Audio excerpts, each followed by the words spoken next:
আলহামদুলিল্লাহ এই বছর বাম্পার ফসল হয়েছে মাশাআল্লাহ। ওই দেখো চারপাশের অবস্থাটা দেখুন, মাশাআল্লাহ কত সুন্দর ফসল হয়েছে, বাম্পার ফসল হয়েছে আলহামদুলিল্লাহ এই বছর।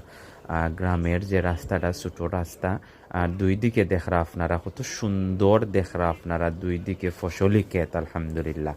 আর এখানে আশেপাশে দেখরা আসরের সময় যে আমরা গ্রামাঞ্চলের ছোট ছোট বাইয়াইন বাতিজাইন এরা খেলাধুলা কররা আলহামদুলিল্লাহ। আলহামদুলিল্লাহ গ্রামের যে আঁকাবাঁকা হইন আর থেরা বেড়া হইন আর মেটু ফত হইন, এটা অসম্ভব সুন্দর হয়ে থাকে, এটা অসম্ভব সুন্দর হয় মাশাআল্লাহ।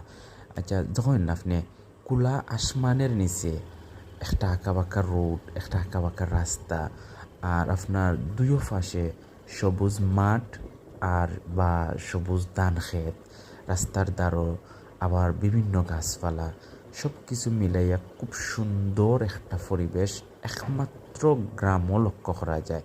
মাশাআল্লাহ মাশাআল্লাহ, একমাত্র গ্রামও লক্ষ্য করা যায় এগুলা, যা আপনি আমি আমরা এটা শহরও পাইতাম না। আর যা শুধু আমরা লাখান গ্রামের সাধারণ মানুষ যারা আছেন তারাই একমাত্র উপভোগ করতে পারেন এটা। আর দেখরা কত সুন্দর মাটির রাস্তা মাশাআল্লাহ, আর সাইডেতে যে একটা আপনার গাং, আমরা গ্রাম্য ভাষায় যেটা কয় গাং বইয়া গেছে আলহামদুলিল্লাহ। তার পাশে আবার একটা বট গাছ, তা অসাধারণ মুহূর্ত আলহামদুলিল্লাহ। আর অসাধারণ এক পরিবেশ, এটা উপভোগযোগ্য এক পরিবেশ। আজকে ও পর্যন্ত আপনারা বালা থাকবা, আল্লাহ আপনারা বালা রাখতা, সুস্থ রাখতা, আমি এই দোয়া করি সকল সময়। আপনারাও আমার লাগে দোয়া করবা। আসসালামু আলাইকুম রহমতুল্লাহ।